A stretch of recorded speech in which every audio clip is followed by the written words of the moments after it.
population de Cotonou. Elle est là. Radio Cotonou. Votre radio est là. Restez désormais câblés sur la 94.3. Radio Cotonou, la voix des Cotonois.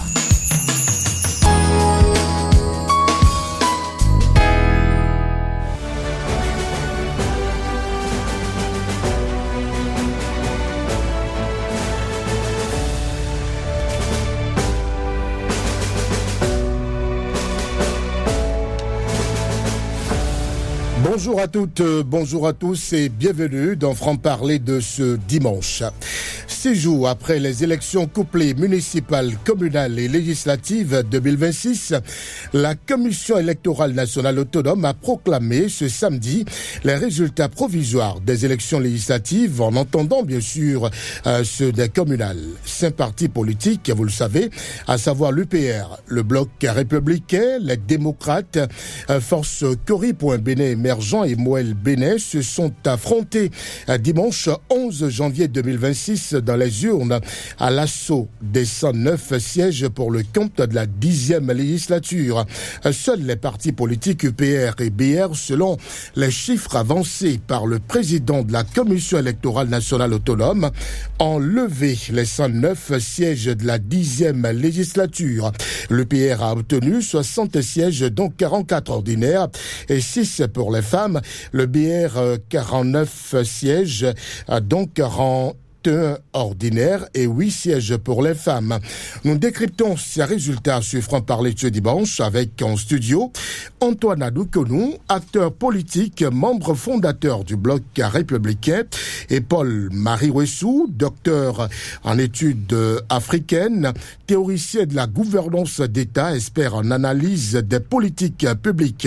Chers invités, bonjour et bienvenue. Bonjour, Brice. Bonjour. Merci pour votre disponibilité à cette émission de ce dimanche, 18 janvier 2026, avec comme thème résultats des législatives de 2026, décryptage. Nous allons, je rappelle bien évidemment, avec vous, analyser ces résultats, essayer de comprendre les grands enseignements et leurs implications politiques. Les préoccupations des auditeurs sont attendues dans une quarantaine de minutes environ sur les numéros 01 68 87 67 00, 01 50 2 x 52 73. Vous pouvez aussi déposer vos préoccupations via le numéro WhatsApp 01 50 2 x 52 73. À la présentation, je suis Brice Bill Aïtjedji et c'est avec bonheur que nous vous retrouvons. À nouveau, bonjour ces invités et meilleurs vœux. C'est la première fois qu'on se voit en 2026. Oui, vœux réciproques. Moi, c'est la première fois que je viens à Radio Cotonou. Radio Cotonou, voilà. Je voudrais d'abord saluer les auditeurs, saluer tous les dirigeants de la radio et souhaiter que l'année 2026 soit une année de paix pour nous. Antoine Adoukonou. Oui, merci beaucoup pour cette invitation. C'est aussi mon premier essai dans vos studios ici. À Radio Cotonou. À Radio Cotonou. Et je crois que c'est bien parce que je suis souvent vos émissions. Et je pense qu'il y a de la qualité. Et ce dimanche, il y aura également de la qualité. Merci Antoine Adoukonou. Je reste avec vous pour cette toute première question. Quand même, je voudrais, avant qu'on analyse ces résultats, qu'on jette un regard global sur ces élections couplées, sur l'organisation. Non, je crois que c'est une organisation plus ou moins réussie, dans la mesure où, depuis la campagne électorale jusqu'au déroulement du scrutin, il n'y a pas eu d'incident majeur. La campagne s'est déroulée dans un bon climat. Nous n'avons pas eu des informations difficiles à gérer. Le déroulement du scrutin également, c'est vrai, il faut noter que par endroits, il y a eu des retards de démarrage au niveau de plusieurs centres de vote. Et je crois que c'est une première que nous organisons des élections couplées.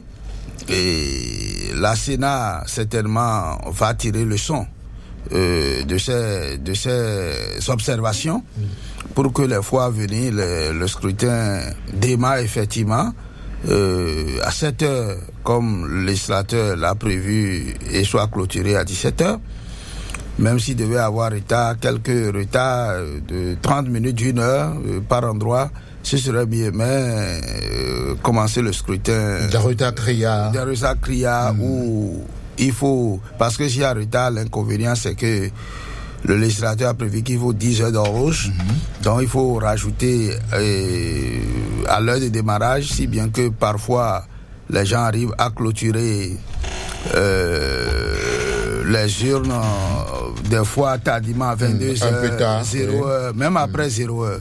C'est pas bien. Donc la Sénat, ça c'est une observation que j'ai fait personnellement, pour que la Sénat les fois à venir. Toutefois, il faut féliciter la Sénat, parce que ce n'est pas un exercice facile, c'est un travail humain, et la Sénat a quand même, sur toute la durée, essayé de mettre le paquet, de faire l'essentiel, pour que ces élections se déroulent sans heurts. Donc, c'est un satisfait que je décerne à la Sénat et à tous les acteurs du système électoral, à commencer même par les partis politiques, du point de vue de la discipline qui a été observée, surtout pendant la campagne. On n'a pas eu des invectives, tout s'est bien déroulé. Nous remercions également le peuple béninois qui a compris que les élections, ce n'est pas la guerre, que ce qui prime, c'est le Bénin. Et ont eu des comportements dignes d'un Béninois, pour que nous ayons fini tout ça là dans la beauté. D'accord. Nous allons écouter le docteur Paul-Marie Wessou sur cette même question. Regarde ensemble sur l'organisation de ces élections couplées.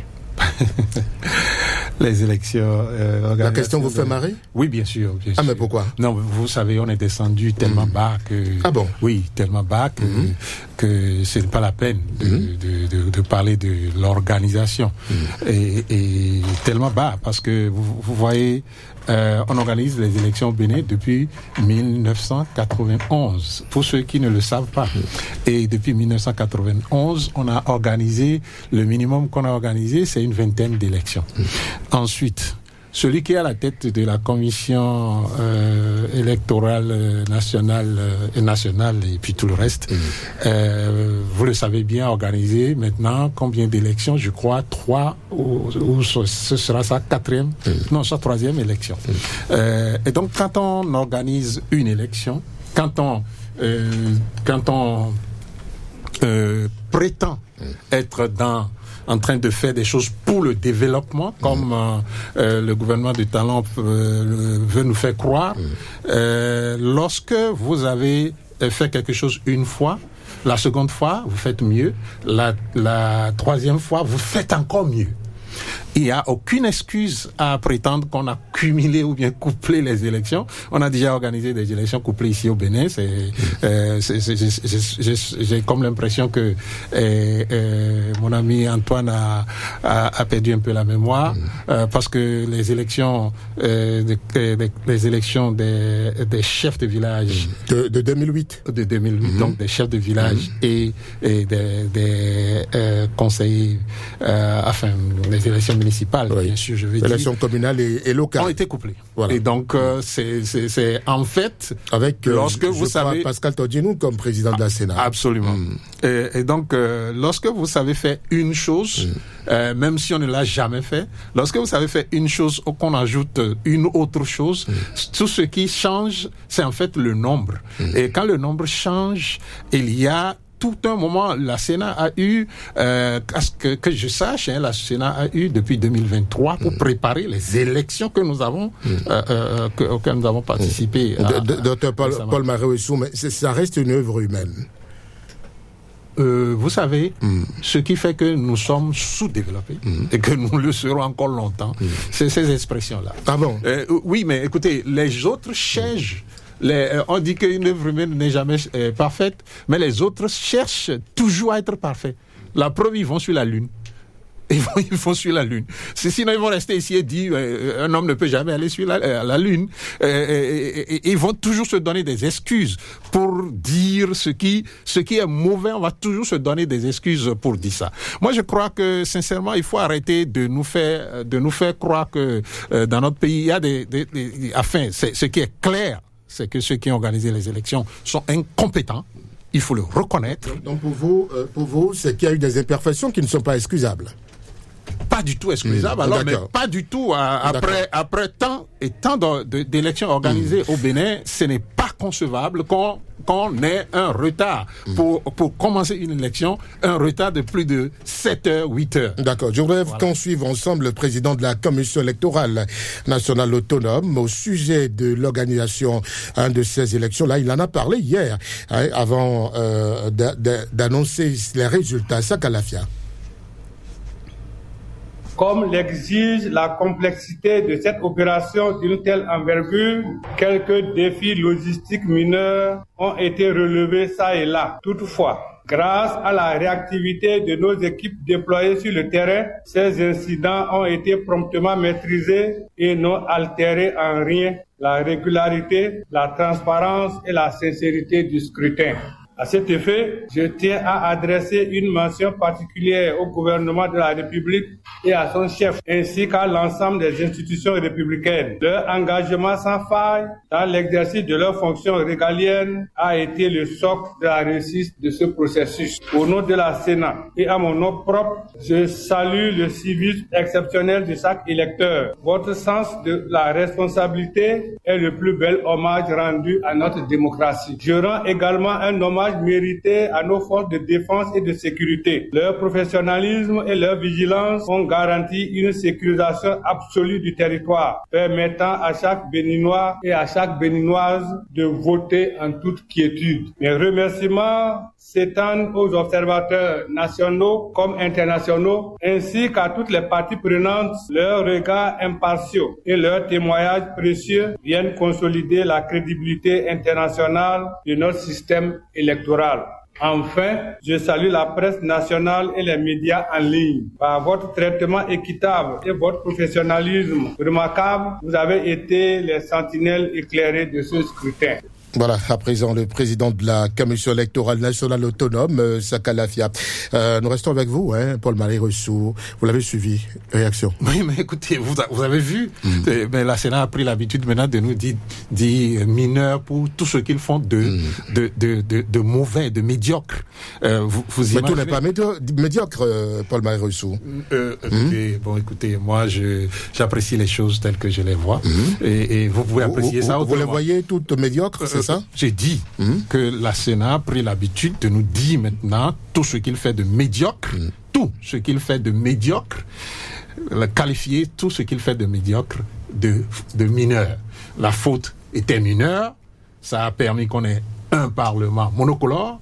Maintenant, c'est encore autre chose qui est mineur, logistique, afin de rater logistique qui sont encore mineurs, qui nous amènent à... Ça n'a pourtant pas entaché la régularité du vote. Écoutez, quand vous avez dit aux électeurs sortez à 8 heures, venez, et lorsque vous n'êtes pas sortis, vous faites entorse au processus. Vous faites entorse. Vous ne pouvez pas avoir 8 heures de retard, 7 heures de retard, et nous dire que ce n'est rien. Vous voyez, c'est ça ce que je dis, c'est ça qui fait le nid même de notre sous-développement. Il n'a pas dit que ce n'est rien, il dit que c'est négligeable. Il dit, oui, mais ce qui est négligeable, c'est rien. D'accord. Ce qui est négligeable, c'est rien. Antoine Adoukonou. Et pour nous, justement, c'est là la différence entre lui et nous.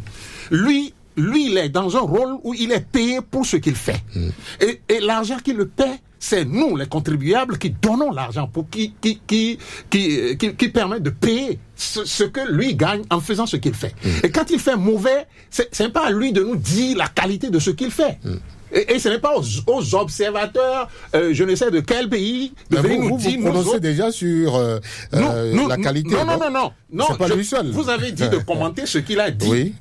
Ou bien, et dans ce qu'il a dit, il a fait allusion aux observateurs. Donc, il n'y a pas d'observateurs. Pourquoi vous lui donniez le droit de le dire? Pardon? D'apprécier ce qui s'est passé. Non, je dis... Je ne le dis pas je ne lui dénie aucun droit, mais je lui dis que oui, et d'ailleurs, il n'a pas le droit, lui, d'apprécier ce qu'il fait. C'est à nous, d'apprécier ce qu'il fait. Parce que c'est nous qui payons le salaire qu'il perçoit en faisant ce qu'il fait. Et donc, non, écoutez, arrêtez de nous faire croire que quand l'autorité agit ou bien quand l'autorité parle, on ne peut pas commenter cela. Mais il faut arrêter ça dans ce pays. Parce que nous payons de l'argent cher. Hein, mais vous le faites déjà, vous commentez ce que l'autorité a dit. Écoutez, je ne sais pas. C'est ce que vous faites, Paul-Marie Wessou. Je ne sais pas si vous allez me laisser parler. Allez-y. Je constate que partout, je vais sur toutes les chaînes, on veut toujours m'interrompre. Non, allez-y, vous avez la parole. Vous finissez rapidement pour que je donne la parole à... Allez-y. Je voudrais comprendre peut-être que il y a un problème. Je vous laisse le temps de finir. Je vous laisse le temps de finir. Parce que tout à l'heure, il a parlé, mais vous ne l'avez pas interrompu. Non, allez-y. Maintenant, mais dès que moi je parle, vous voyez le nombre de fois que vous m'avez déjà interrompu, mais je ne sais pas pourquoi. Mais je dis des choses qui sont réelles. Je ne dis rien qui soit en dehors des faits. Jusque-là, mais quand on a fini de constater les faits, il faut dire ce qu'il faut dire par rapport à ça. Et ce que je dis, c'est que l'autorité a failli. Et c'est pas à lui de nous dire si la faute est mineure ou majeure. C'est à nous de dire que la faute est majeure et que ça entache notre processus. Et même les résultats, vous avez vu, vous avez parlé d'organisation, même les résultats, regardez les résultats. On a organisé une réalisation qu'on a fini depuis le dimanche. C'est hier, samedi, 7 jours après, qu'on nous donne les résultats provisoires.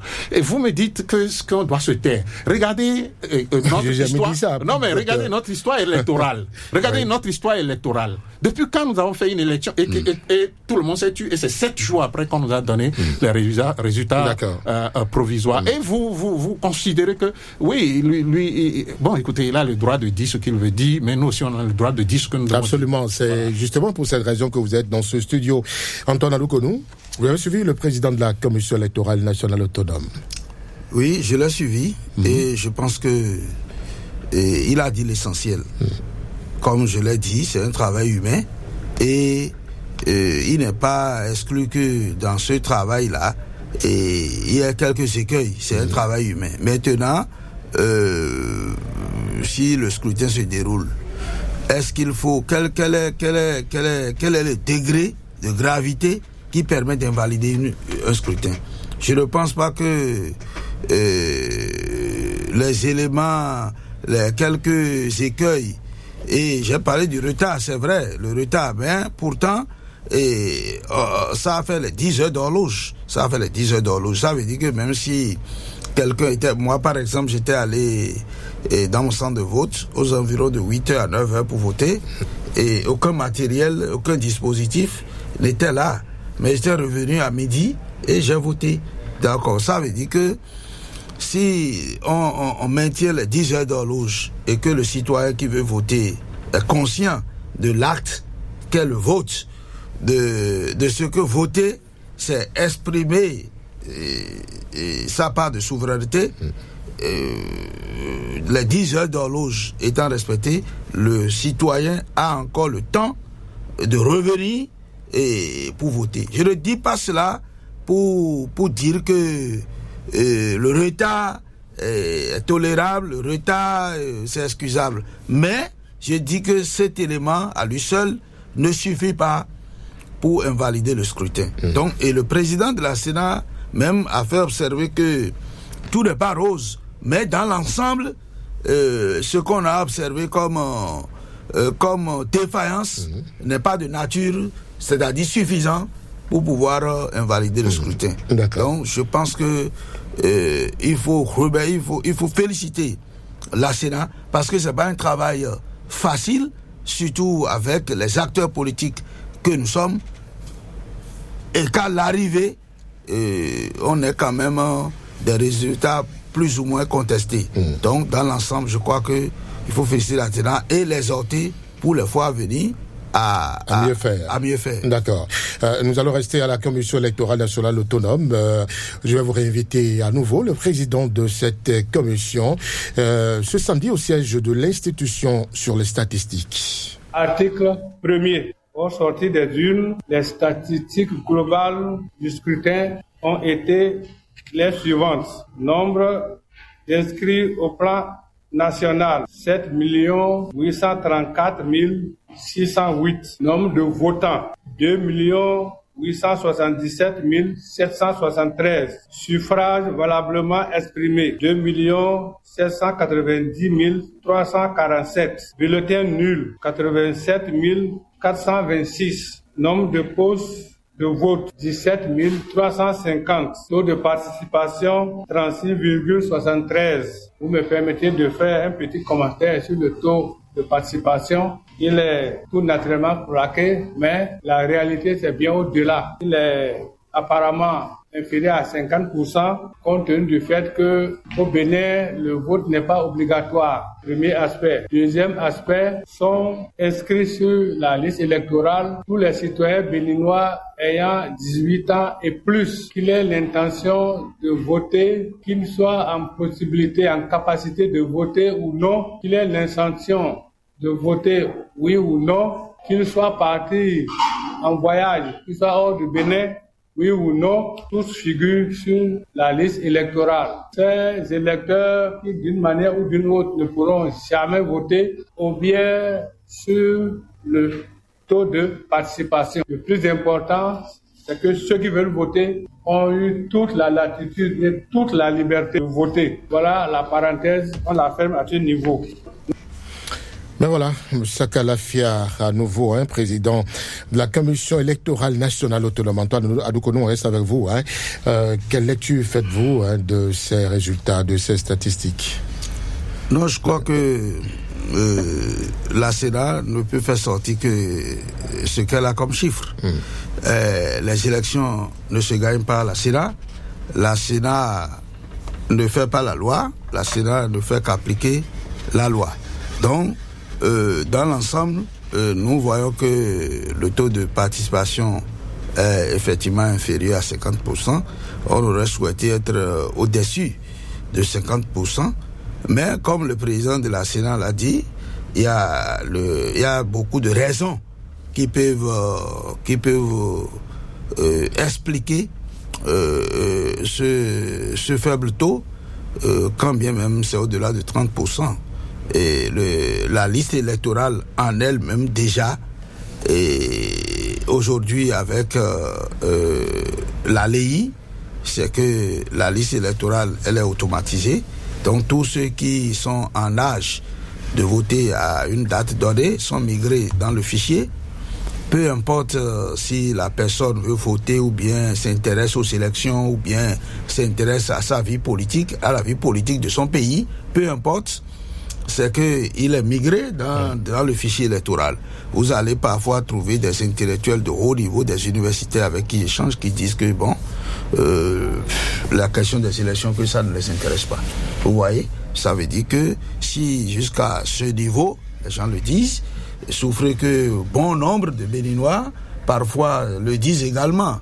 Et tous ceux-là sont sur la liste électorale. Et le taux de participation est fait en rapport du nombre de votants sur l'effectif global du fichier électoral. Donc, c'est déjà quelque chose qui peut déjà porter un frein au taux de participation. Le président de la Sénat l'a su dit. Deuxième aspect, c'est que évidemment, les gens ne sont pas tenus d'aller voter puisque le législateur n'a pas voté une loi pour obliger les gens. Comme ça se fait il y a dans d'autres pays, le vote est obligatoire. Le vote est une obligation. Obligation sous peine d'amende, d'impôts, en tout cas, sous peine de mesures répressives. D'accord? Ce n'est pas encore le cas ici. Donc tous ces facteurs sont des facteurs déterminants sur le taux de participation. C'est vrai que je note aussi que le contexte politique par endroit a favorisé cette chose parce que vous savez que il y a le parti les démocrates qui n'était pas présent aux élections communales, d'accord. Donc tout ça là, ce sont des banques à gagner parce que j'estime que certainement il y a des militants qui visiblement sont marqués peut-être par l'absence des démocrates aux élections communales et qui peuvent s'abstenir de ne pas aller voter. D'autres, par exemple, si vous voyez aussi le taux de bulletins nuls, c'est très élevé parce que certainement d'autres sont allés puis ont exprimé leur mécontentement. Mais comme je le dis souvent aux gens, si vous refusez d'aller voter, c'est que vous vous privez le droit de vous plaindre après, puisque dans la constitution béninoise, le peuple est souverain, dit-on, mais on dit que le peuple exprime sa souveraineté à travers ses représentants élus et par voie de référendum. Donc, la seule occasion que vous avez de juger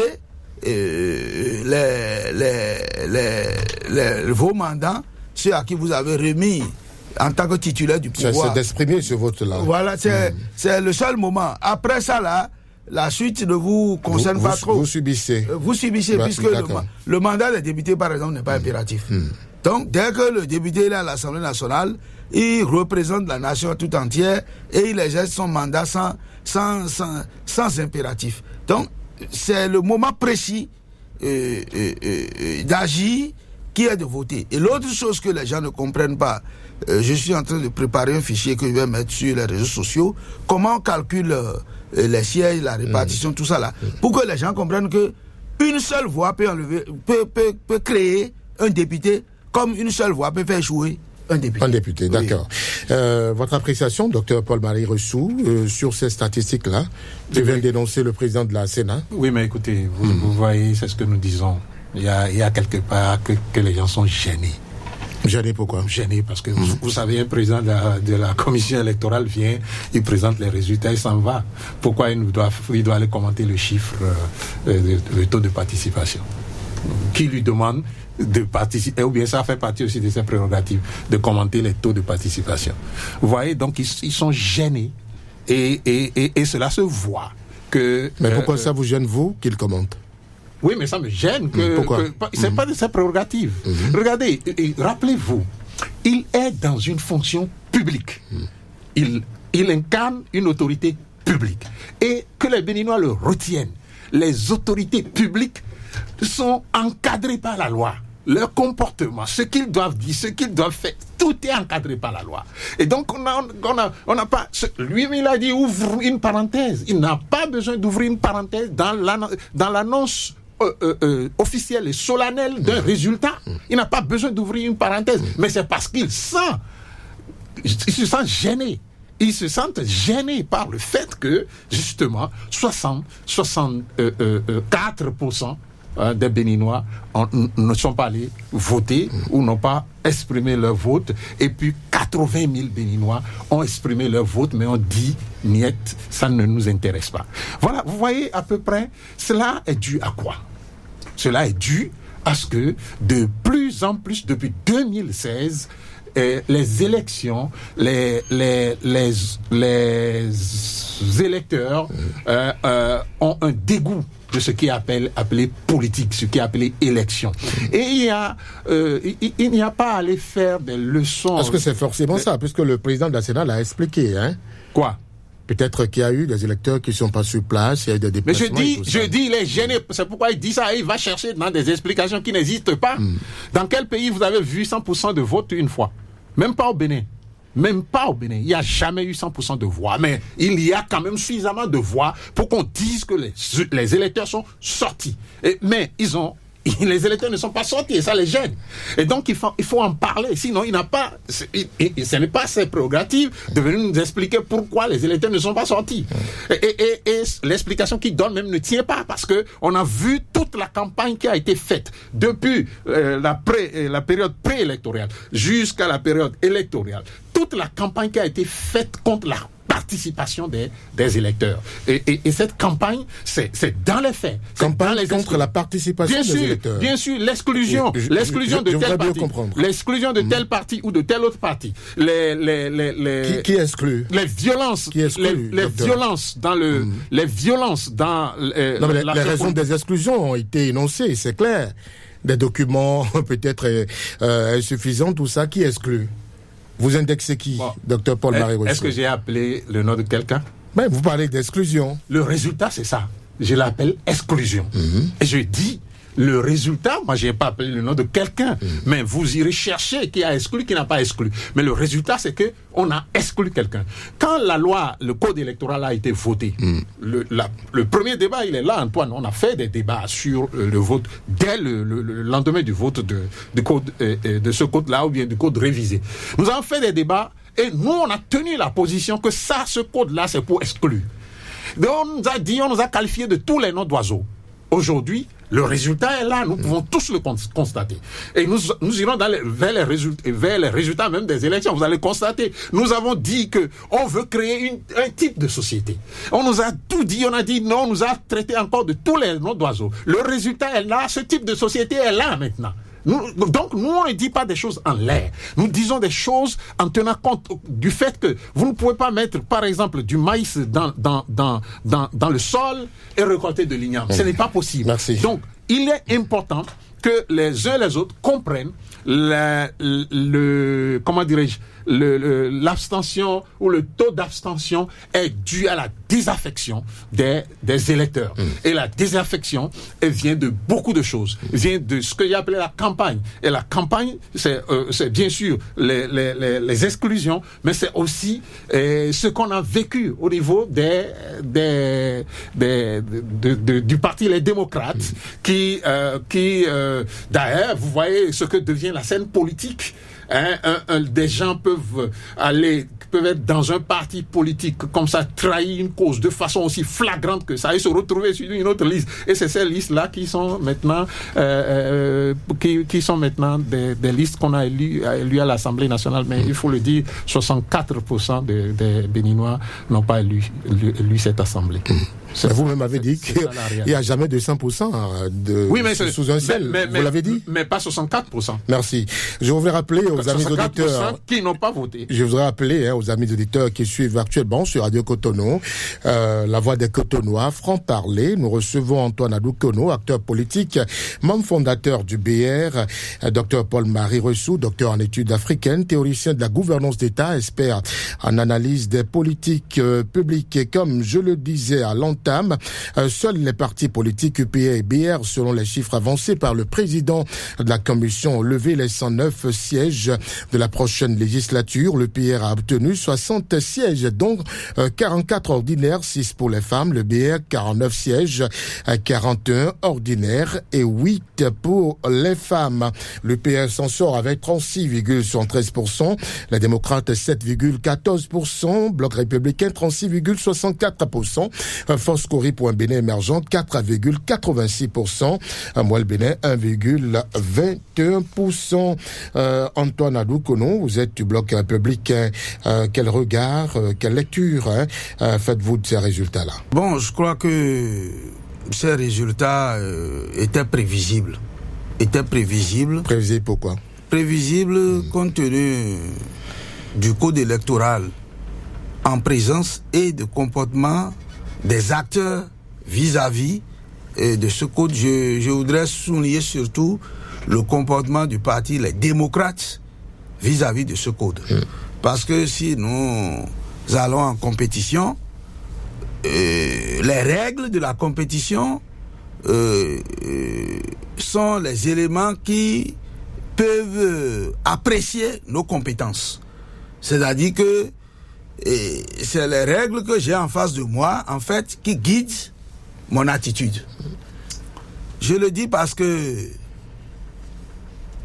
le code électoral, le dernier en date, je dis dernier en date parce que tout à l'heure, si nous avons l'occasion, parce que on prend le code électoral dans son état statistique final et on commence par commenter sans pouvoir chercher à comprendre l'historique en fait de ces chiffres.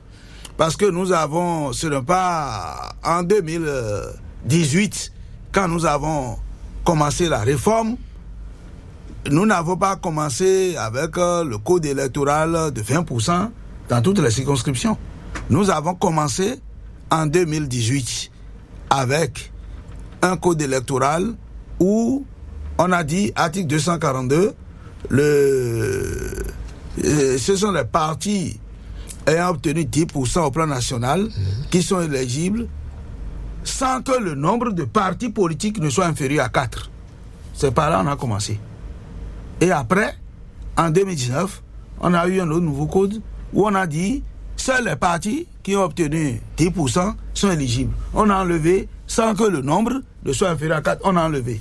Et après, maintenant, on a eu un autre code où on a dit seuls les partis politiques ayant obtenu 10% au plan national et 20% dans chacune des circonscriptions électorales sont éligibles. Donc, le critère d'éligibilité a évolué.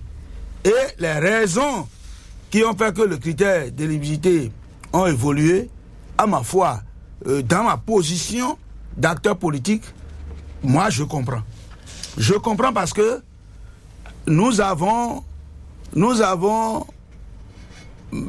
dit dans la Constitution que c'est le président de la République, le chef de l'État, qui conduit la politique de la nation. Ça veut dire quoi? Ça veut dire concrètement, si quelqu'un veut être élu, il présente un programme de société, tout ça là, et au vu de ça, vous le choisissez, il met sa politique en œuvre.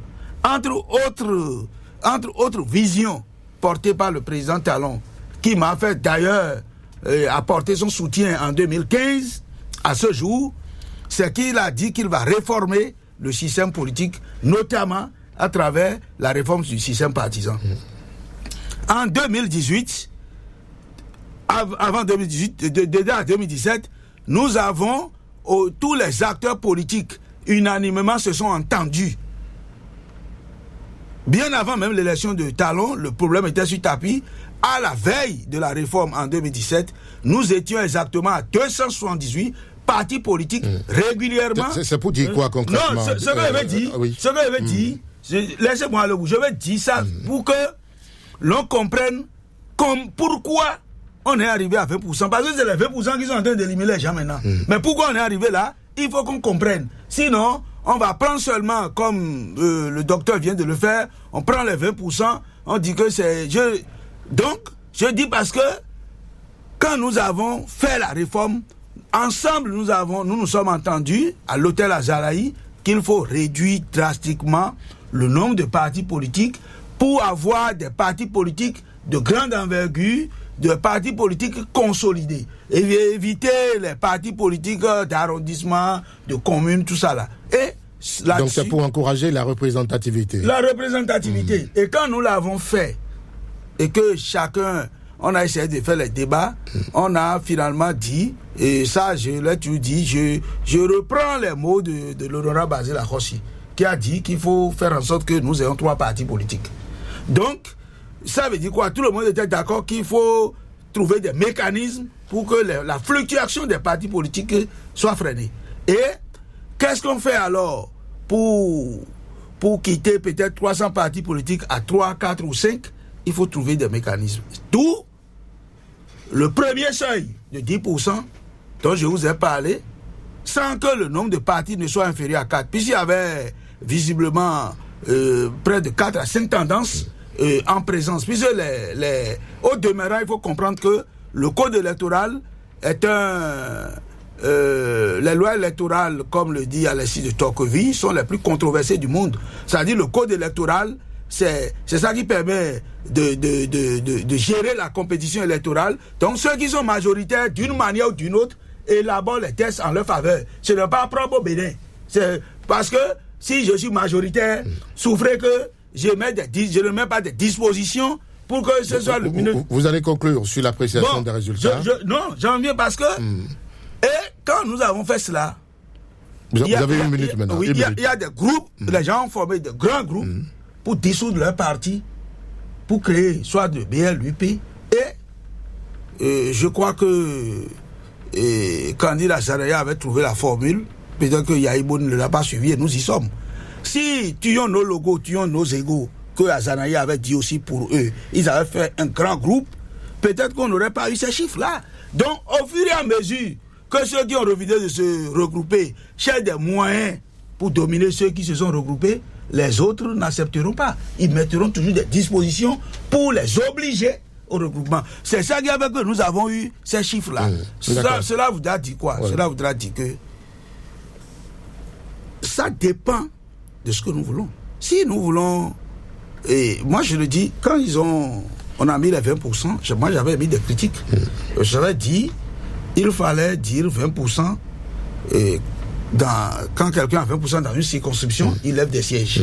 Quand il n'en a pas, bon, il n'en lève pas. Mais, comme c'est les acteurs qui sont au Parlement et qui sont en train de voter les lois, nous ne pouvons rien.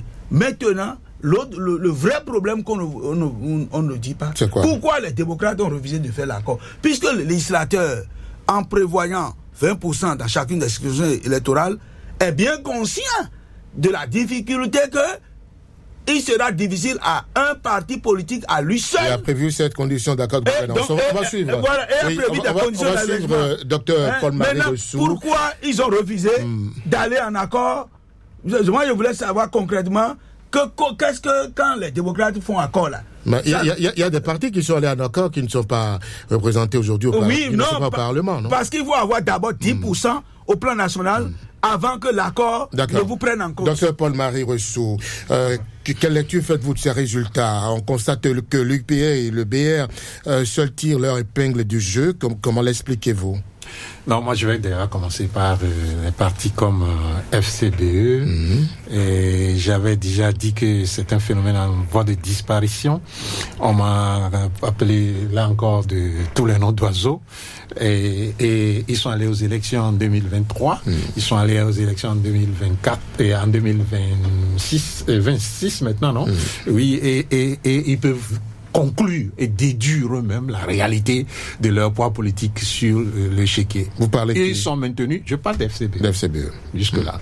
Donc, ils sont maintenus par la volonté du président Talon qui veut bien qu'ils soient dans le jeu politique et c'est ça qui fait qu'ils sont encore là. Et maintenant, moi, Moël, vous voyez, donc Moël, j'avais aussi dit, c'est mon grand frère Jacques Ayadi qui je l'avais toujours dit que ça ne représente pas encore grand-chose au cœur, dans le cœur des électeurs jusque-là, mais bon, écoutez, j'espère qu'il va tirer, là je parle à mon grand frère Jacques Ayadi, il va tirer les conséquences donc de ce scrutin pour se donner une base de partis politiques parce qu'il n'en a pas encore dans notre pays. Jusque-là, il n'y a pas de partis politiques dans notre pays. Il y a des clubs. Il n'y a pas de partis politiques dans notre pays.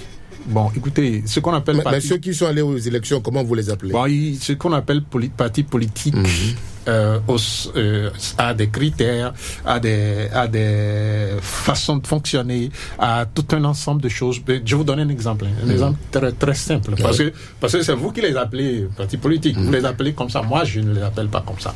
Mais je vous donne un exemple très simple. On a parlé, et là, on se plaît à parler des réformes du système partisan, etc., etc. On a parlé des réformes du système partisan. Il est question dans les réformes que les partis politiques soient financés par l'État. Et pour cela, je crois que 2023, on a donné l'argent aux partis politiques. Nous l'avons vu tous publiquement. Depuis 2024, les partis n'ont pas reçu de l'argent. Moi, je veux savoir, dites-moi, d'où ils ont trouvé l'argent pour faire la campagne? D'où ils ont trouvé l'argent pour faire ce qu'ils ont fait aux élections passées? Et j'espère que les cours qui existent, la Cour des comptes, va nous dire d'où les gens ont trouvé l'argent. Ce qui nous intéresse ici, c'est l'appréciation des résultats.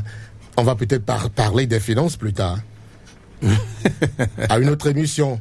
Bon, je voudrais être d'accord avec vous, mais vous ne voyez pas la connexion entre tout cet ensemble de choses. Moi, je suis un Béninois et moi, je suis un contribuable.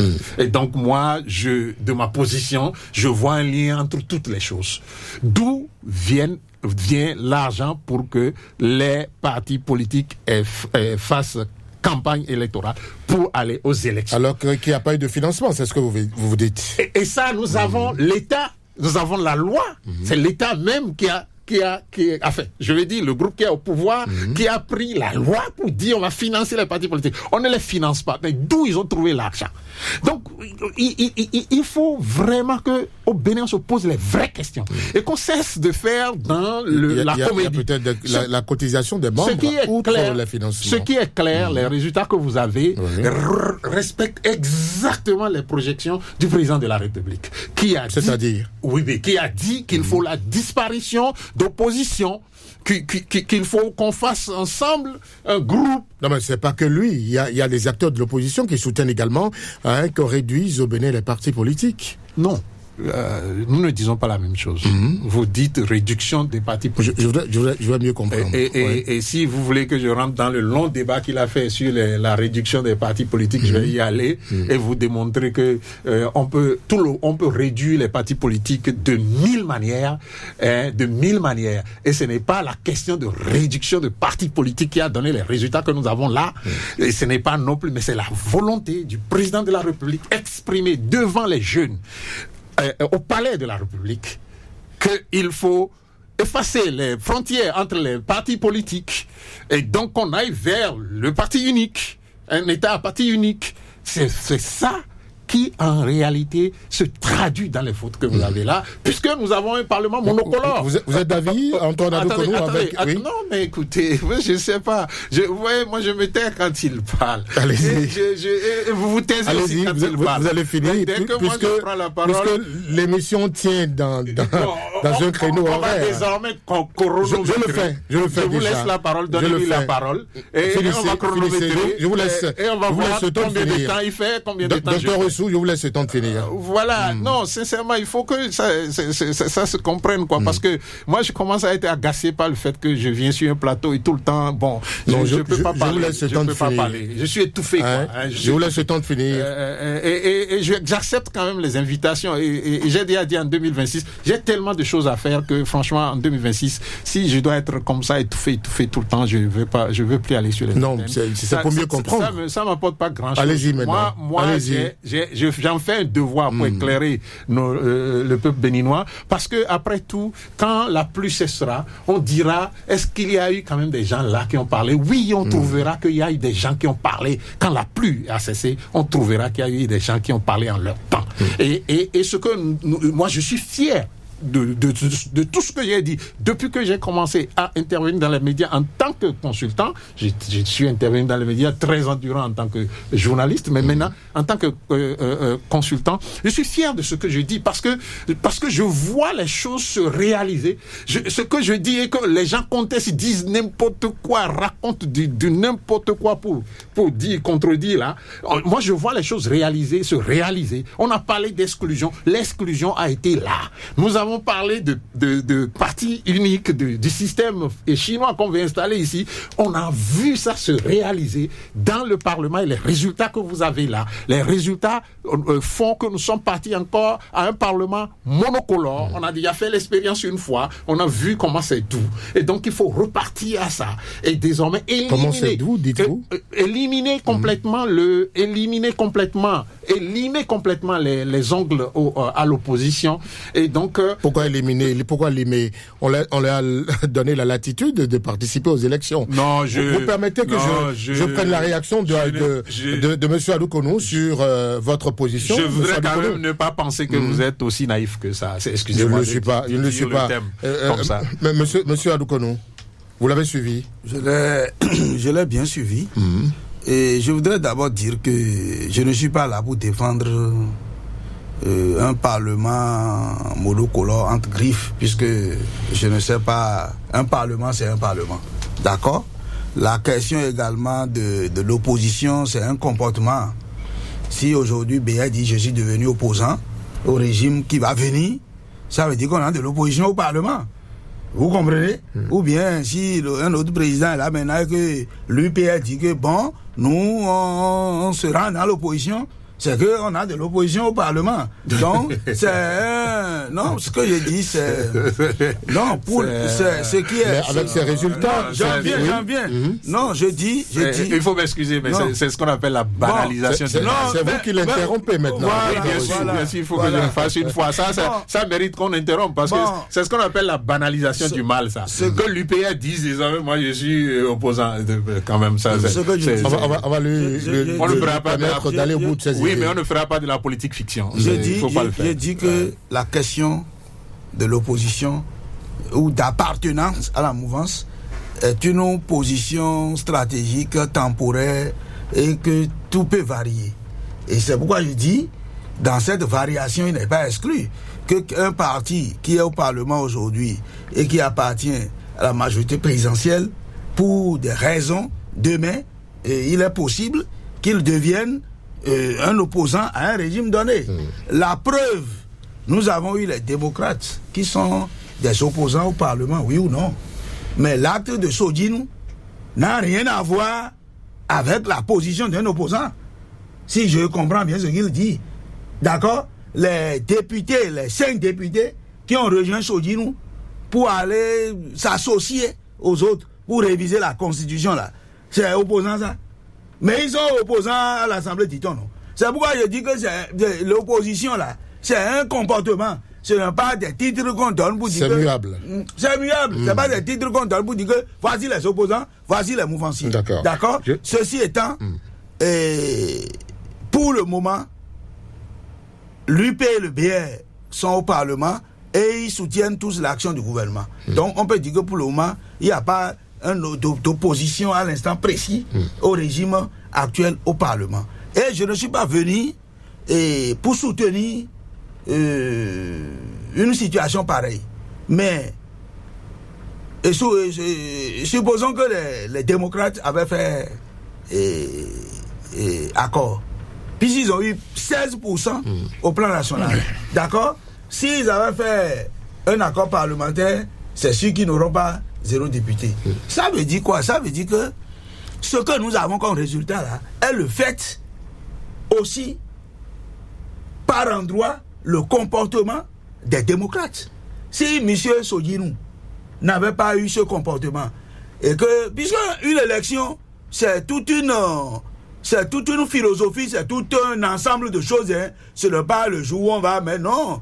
Est-ce que les démocrates n'ont pas de candidat à l'élection présidentielle, du point de vue politique, c'est un grand coup pour eux. Parce que ceux qui sont leurs sympathisants, ceux qui sont leurs militants, voient leur avenir politique s'assombrir.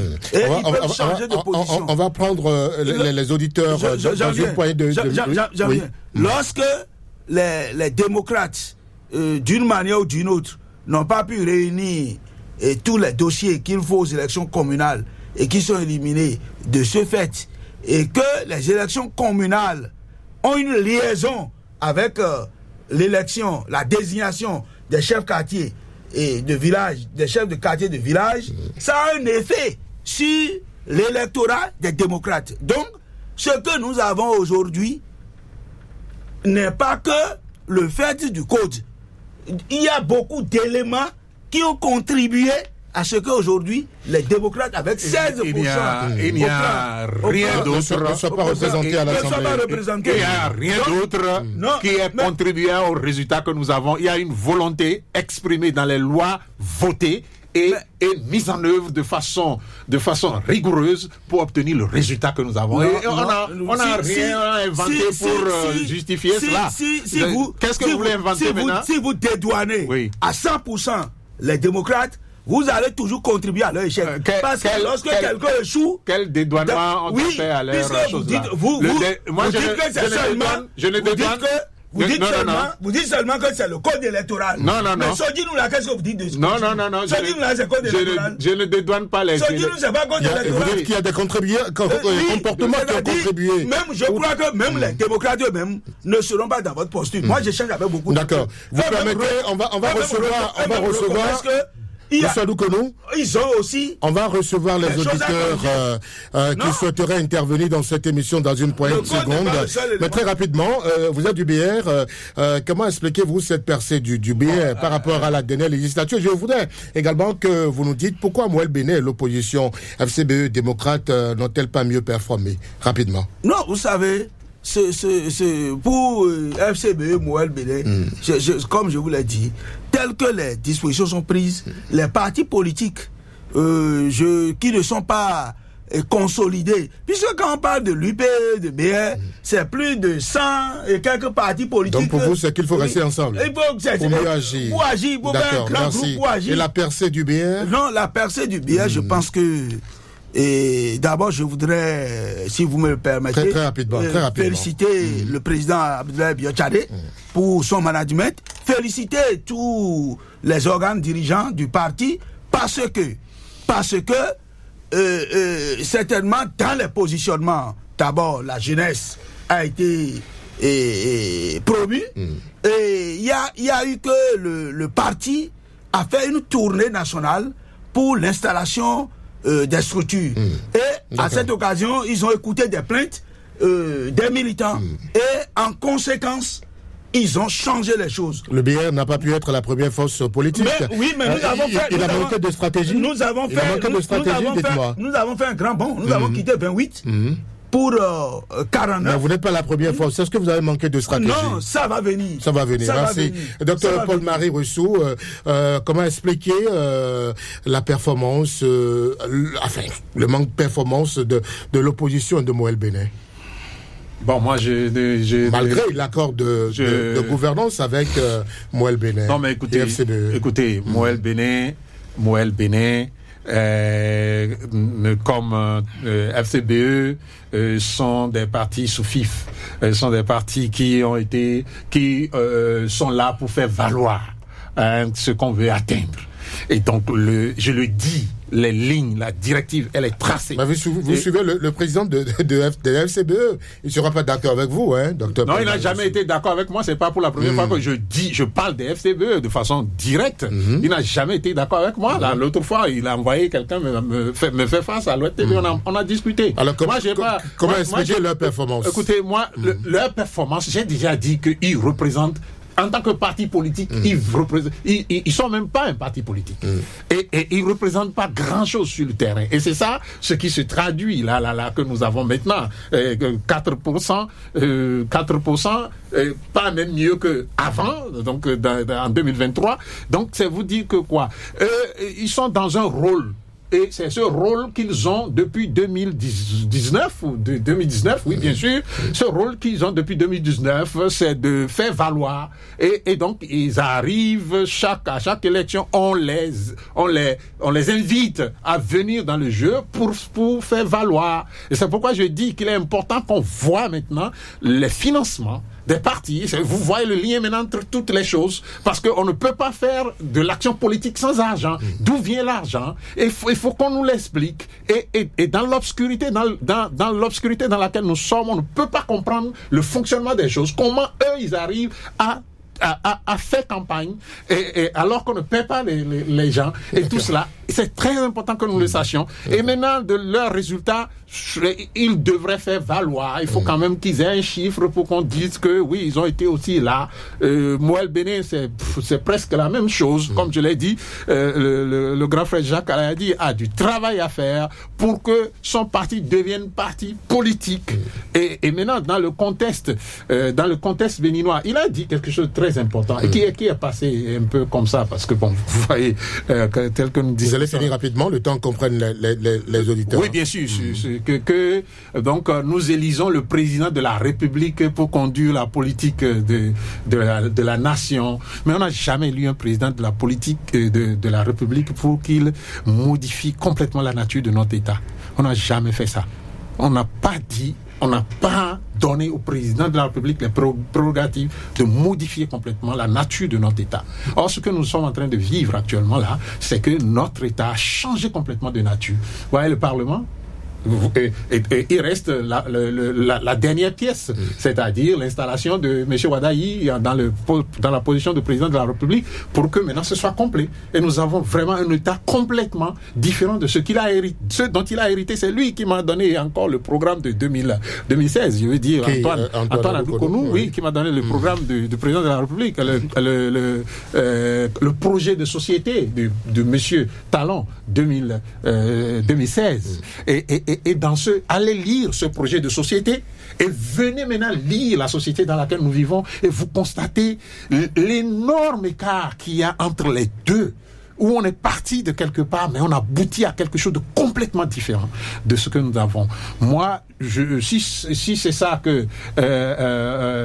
c'est ça qui plaît aux Béninois, je crois que ça ne plaît pas aux Béninois, parce que 64% d'ailleurs ne sont pas allés pour confirmer cela. Et donc, vous comprenez que pour moi, il est important que nous puissions comprendre un certain nombre de choses après le vote. Et comme les auditeurs... Issa Bangba, qui est à la mise en onde de cette édition, me fait signe déjà que ça craque au standard. 01 68 87 67 00, 01 52 x 52 73 pour intervenir dans cette émission. Bonjour. Oui. Bonjour, auditeur en ligne. Bonjour. Voilà ce datant depuis le stade du feu général Mathieu Kérékou. Je salue vos invités. Les invités vous saluent. Vos préoccupations, s'il vous plaît. Merci bien. La lecture que la plupart de tous ceux du parti de gauche la font de l'actuelle vie politique, je pense qu'ils passent complètement à côté. Il faut innover. Nous devons évoluer et donner notre image à notre République. J'ai entendu parler du financement des partis politiques. Je suis le tout premier auditeur qui a opiné sur toutes les antennes pour demander au gouvernement de suspendre l'aide aux partis politiques de prendre ces sous-là pour investir dans d'autres domaines de partis politiques. Je pense que j'ai été écouté. Que les militants eux-mêmes n'ont qu'à cotiser pour leur parti politique. C'est comme ça que ça se fait ailleurs. L'État ne doit pas financer les partis politiques. Puisque vous allez suivre les fruits de l'État, vous devez mouiller le maillot. Les 20% là, ce sont les mêmes députés qui ont voté ces lois-là à l'Assemblée nationale qui s'imposent à tous les partis politiques. Et pourquoi ça fait écho aujourd'hui? Si le parti de gauche n'était pas d'accord avec les 20%, pourquoi vous êtes allés aux élections? Si vous n'étiez pas d'accord avec. Donc ça s'impose à tous les partis politiques. Ça ne doit même pas faire histoire. D'accord. Qui sont les organes à organiser les élections? Je pense que c'est la Sénat et la Cour constitutionnelle. Donc nous allons nous abstenir à ça. Donc tout le problème dans le pays aujourd'hui, mon pays avance et moi je suis entièrement à l'aise dedans. D'accord. Tout le problème, ils ont réussi à discipliner la classe politique pour que demain là, qu'on ait peur de gérer la chose publique. Mais c'est de ça qu'il s'agit aujourd'hui. D'accord. Donc ça s'impose à vous tous. Que ce soit parti l'Assemblée monocolore ou de la Béninois, que le pays avance. Vous n'avez pas encore de question, hein, Paul Chodaton? D'accord, merci. Merci, on va prendre un autre derrière vous. Bonjour. Monsieur Brice Aïtedji, bonjour. Brice Bill Aïtedji, bonjour. Merci. Bonjour. Sébastien Yonrosso, oui, nous vous écoutons. Je salue vos invités. Et ma première préoccupation, c'est d'abord de dire à la Sénat, normalement, il doit présenter des excuses aux citoyens pour les retards. On sait que les retards, il les a qualifiés de fautes de mineurs, d'accord. Mais ça a empêché d'autres de voter. Parce que celui qui veut voter à 8h, 9h, 10h pour voyager, aller quelque part, à attendre à son tour de vote. Et du midi, les urnes ne sont pas là, il est parti. Celui-là, on l'a empêché d'exprimer son vote, de faire ce qu'il doit faire. Donc ce n'est pas bien, il faut condamner ce qui est mal fait pour qu'on corrige à l'avenir. Deuxième préoccupation, M. Antoine Adoukonou, vous parlez des accords, j'aimerais demander, il me semble que SEB a fait accord avec BR ou l'UPR. Pourtant, ils n'ont pas de députés. C'est dû à quoi? Parce que ça veut dire que les accords sont là. Si on avait fait l'expérience de 10% sur le plan national, entre-temps, et cela n'a donné que 3 parties, je crois que le bon sens doit nous amener à rester sur les 10% et faire l'expérience pour que ceux qui n'avaient pas 10% entendent force pour arriver là. Mais on a rehaussé ça. Est-ce que cela, ce n'est pas quelque chose qui n'est pas mal pensé, c'est mon avis. Deuxième chose, SEB va toujours aux élections présidentielles.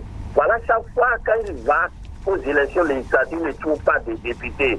Est-ce qu'avec les 4%, il va aller aux élections présidentielles ou il va décider d'avant pour nous économiser les sous de ces élections? Sébastien Yonrosso, je suis Bon dimanche à vous. Merci, bon dimanche à vous. Bonjour, auditeur en ligne. Je rappelle que vous pouvez également déposer vos questions sur le 01 52 x 52 73, numéro WhatsApp. Bonjour, auditeur en ligne. Bonjour, monsieur le journaliste. Bonjour, à qui avons l'honneur? Idrissoul Yami de Koumaya. Nous vous écoutons. Merci. Je remercie vos deux invités. Si c'était bien organisé, nous ne serons pas en train de se discuter là aujourd'hui.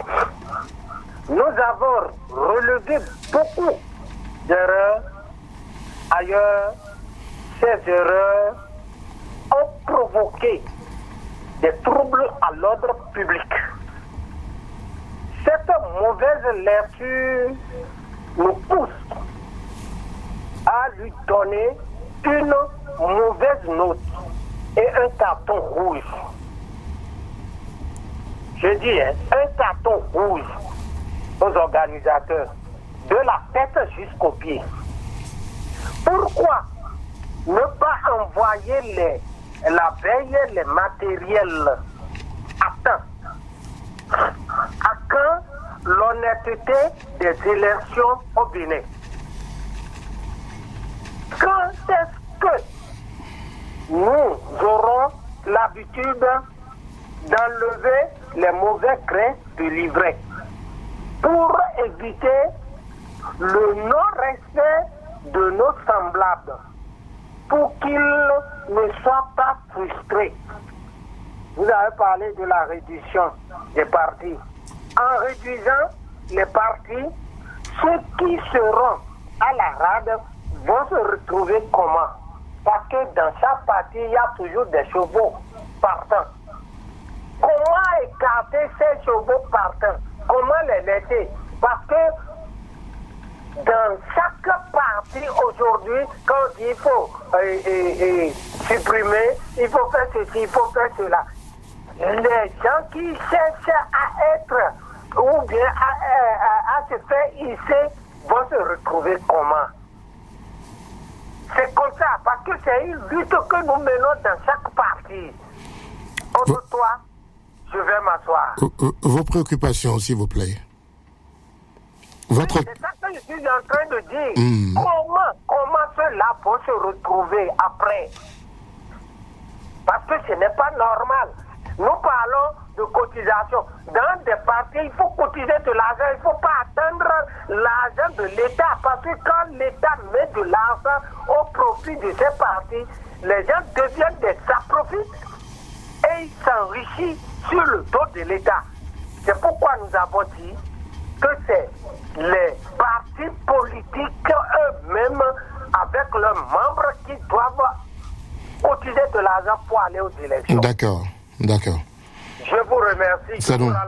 C'est nous qui vous remercions. Nous la reprenons pour recevoir notre intervenant. Bonjour.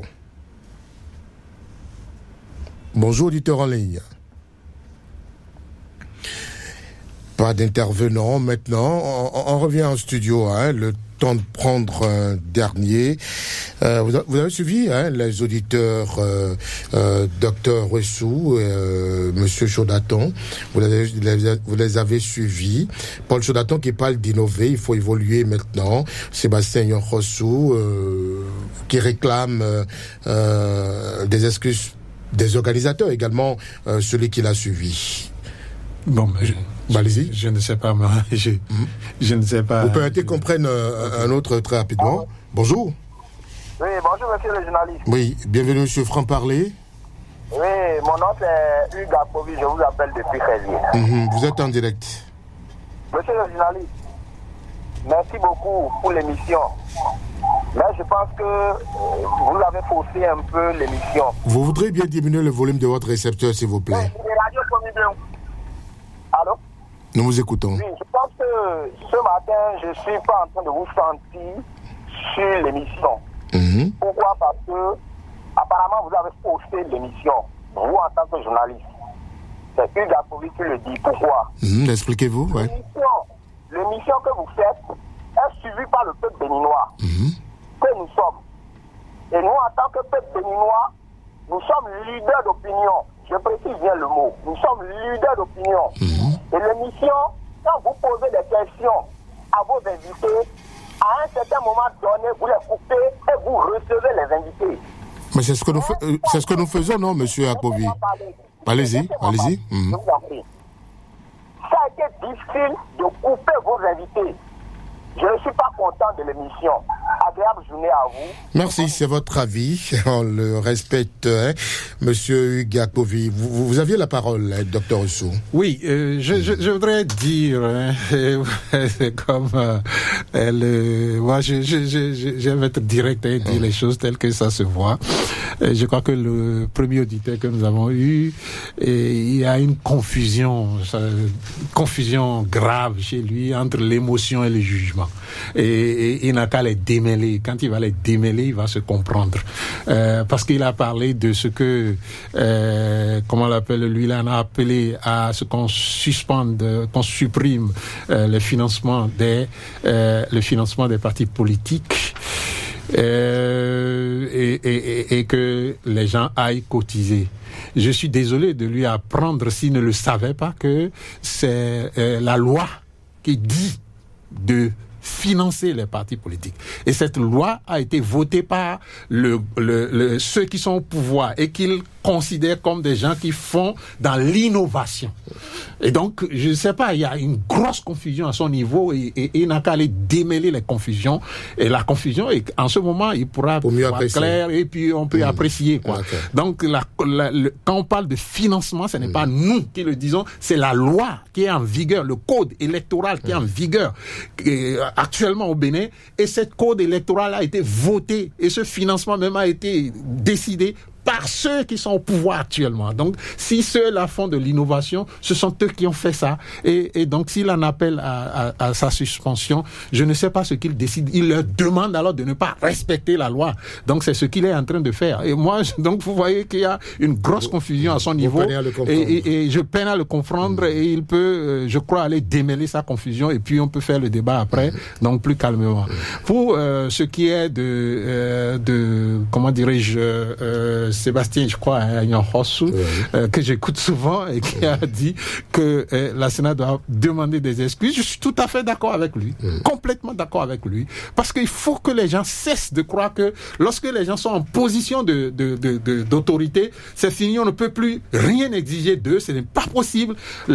L'excuse doit être faite publiquement au lieu de venir nous dire que il y a eu des imperfections mineures. On devrait s'excuser. On devrait s'excuser pour nous permettre tous de faire choses là. Mais pour ce qui est de l'affaire FCBE, selon Monsieur Nyorosou, justement, ça pose un problème puisque voilà, la FCBE, comme je l'ai dit quand même, c'est que la FCBE est invitée à jouer un rôle. Donc, ce n'est pas de leur ressort. Ils sont invités à jouer un rôle et ils sont maintenus donc dans l'arène politique par cette invitation constante à jouer un rôle. Donc, en 2018, ils étaient invités à venir à faire de sorte qu'on s'écarte. Et puis, vous savez, le président de la République, ça sorti l'entretien qu'il a eu, dernièrement. Avant les événements du 7 décembre, l'entretien a été clair. Il a vraiment décliné toute la problématique de la gouvernance que nous avons eue donc depuis 2016 et en cela il a clairement indiqué qu'il était question donc d'un combat continu entre le président Yahi et lui-même et vous comprenez donc le fait qu'on invite tout souvent la FCBE pour arbitrer cela. C'est votre avis. C'est ce que vous pensez? Oui, mais c'est la lecture de ce que je fais, de ce qu'il a dit. Le président de la République, bien sûr. Donc c'est pas ce que je pense en l'air, c'est pas de l'abstrait, mais sur la base la lecture que vous faites de son intervention. De son intervention. Et puis donc que l'autre, le dernier, qui a parlé donc aussi de la cotisation de la cotisation, lui aussi il n'a qu'à apprendre que ce qui est dans la loi ne dit pas que les partis politiques ne doivent pas cotiser, mais la loi dit qu'on doit financer aussi l'État doit les financer aussi. Monsieur Antoine Adoukano, sur l'intervention des auditeurs rapidement. Bon, je crois que d'abord la question du financement public n'est pas une nouvelle question. Ça existait fort longtemps. Nous égrenons les dernières minutes de cette émission. On va y aller rapidement. Depuis longtemps, il y avait un financement à hauteur de 5 millions par député aux partis qui sont élus à l'Assemblée nationale. Seulement que c'était dans la charte des partis politiques. Donc c'est avec la réforme que nous en avons fait une loi pour porter les montants plus hauts, etc., etc. Donc ça existait. Mais ce n'est pas seulement... Il faut préciser que les montants sont plus hauts parce qu'on visait à éliminer l'intervention des individus qui corrompent le système politique. Je suis d'accord avec vous. Et je crois que nous sommes dans un apprentissage. Vous avez, Paul-Marie Wessou a dit que nous n'avons pas de parti politique. Je suis tenté de m'approcher de lui. Et parce que un parti politique, c'est toute une idéologie, d'accord, etc., etc. Donc, des excuses à la Sénat, 2 auditeurs en ont parlé, qu'est-ce que vous en pensez? Bon, je pense que c'est trop exigé de la Sénat parce que c'est trop exigé de la Sénat. Oui, je le dis parce que le travail n'est pas aussi facile. Organiser une élection, c'est pas facile. Maintenant que déjà la Sénat même reconnaît que c'est pas bien. Mais Dr Rousseau a dit que celui qui organise n'est pas nouveau. Non, le président. Vous savez, la Sénat en notifiant cela dans sa décision pour donner les résultats, s'est excusé d'une manière ou d'une autre. D'accord. Il y a sur le numéro WhatsApp 2 questions pour vous, Monsieur Adoukonou. Ne voyez-vous pas que la FCBE ne fait que jouer un rôle à côté de la mouvance depuis des années, un parti qui n'a pas de député à l'Assemblée et qui va à l'élection présidentielle, qu'en dites-vous? Non, moi, je crois que le processus électoral qui a conduit à désigner les candidats à l'élection présidentielle ont fini par retenir la FCBE. Donc, moi, c'est pas un jeu comme le pensent les autres. Comme le pense Dr Rousseau. Non, que ça soit un jeu ou ça ne soit pas un jeu. C'est que nous avons un processus électoral régi par des règles. Et il semble que la FCBE a pu respecter les règles. Et avec ces 4%, il irait aux élections présidentielles?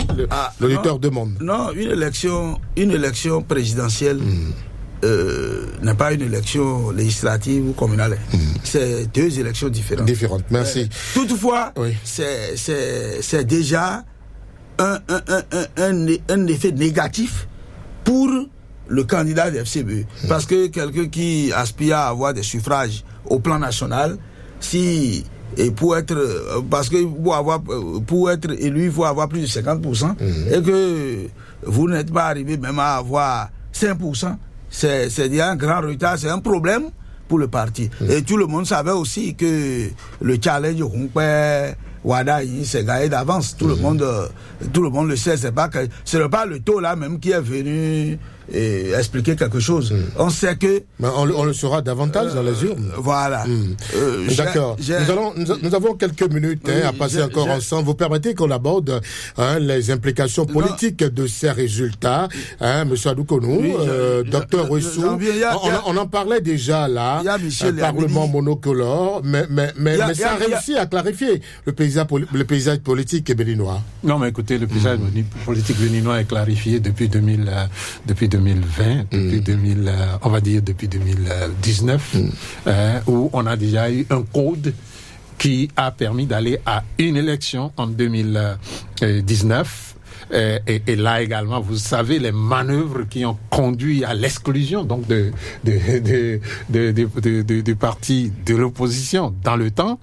Et on a eu une élection qui a été faite, le Parlement monocolore, et puis pour corriger, donc on a ouvert un peu le parti, donc les démocrates. Il y a eu de manœuvres ou l'opposition n'a pas voulu participer aux élections? Oui, mais écoutez, c'est entre la poule et l'œuf qui est le premier né.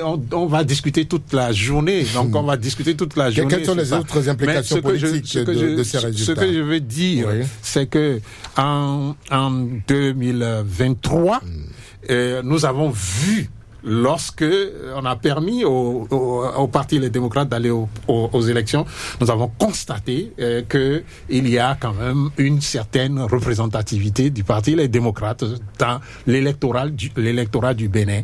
Et ce qui a été fait depuis 2023 maintenant jusqu'à maintenant et qui est confirmé dans le déploiement théorique que le président a fait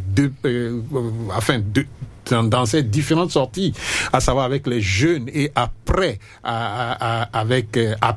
suite en réponse donc à la sortie du président Yahi qui l'accusait de ne pas vouloir de la démocratie. Donc le déploiement théorique vous dit clairement qu'il ne veut pas d'une opposition, qu'il trouve que l'opposition est nuisible, qu'il trouve qu'il faut que tout le monde qu'on construise selon lui. C'est qui il? Quoi?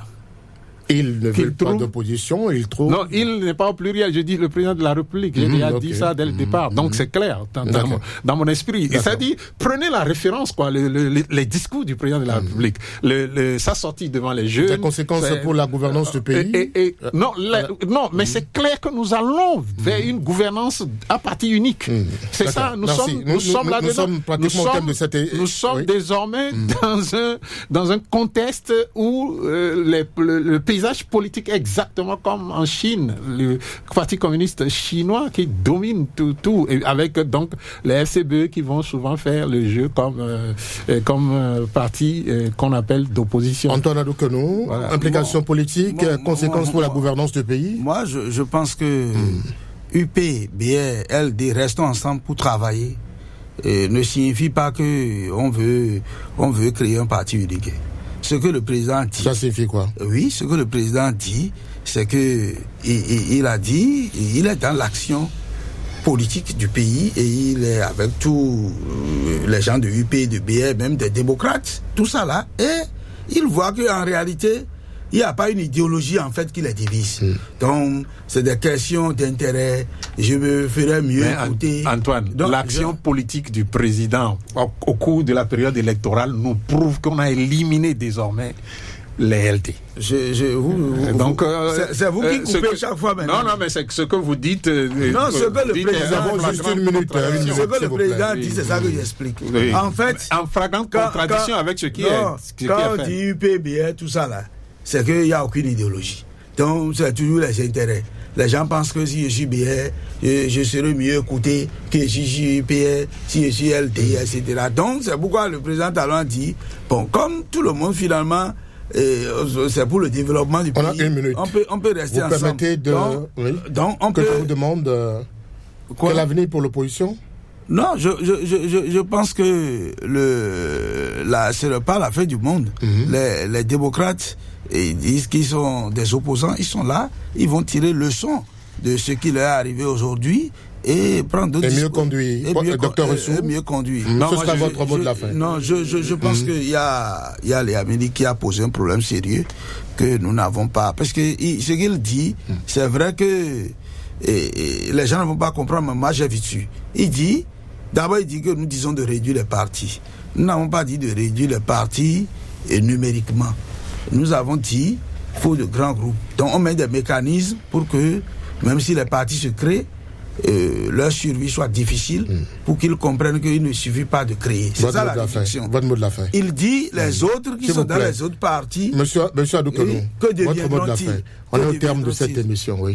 C'est pour dire que... En 30 secondes. Moi, je dois dire que la réforme que nous avons commencée, il faut la pérenniser, changer ce qu'il faut changer, mais ne pas retourner encore à la situation hantée où... Qu'est-ce qu'il faut changer? La 20%?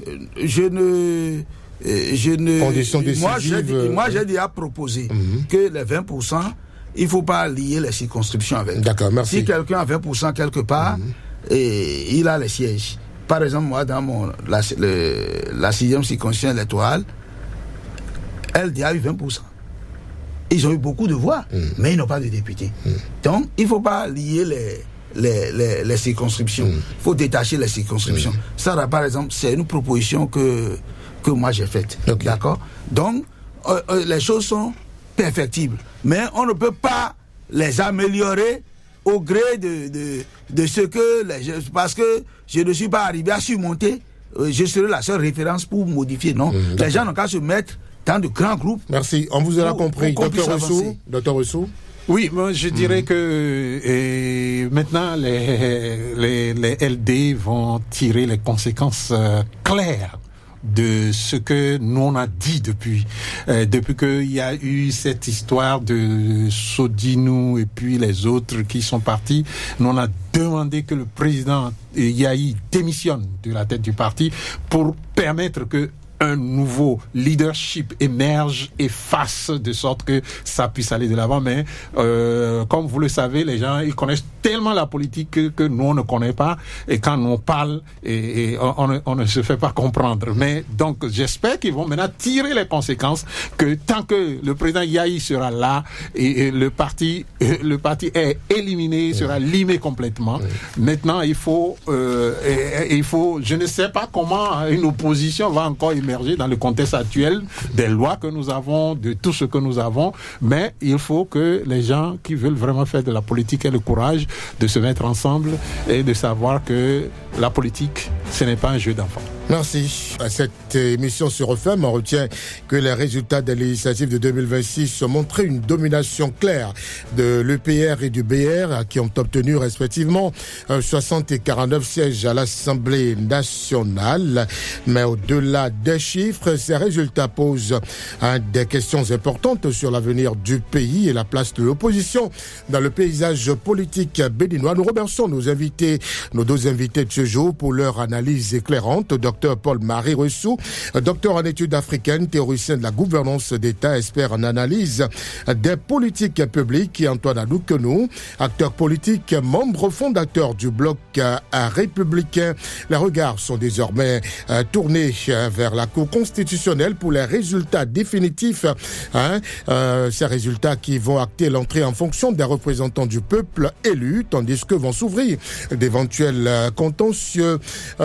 Gisner Bangba, nous le remercions. On remercie également Job Tikpe pour la coordination générale de cette émission. Je suis Brice Bill, a été dit à la présentation. Radio Cotonou vous donne rendez-vous dimanche prochain pour notre édition de Franc Parler. Bon dimanche.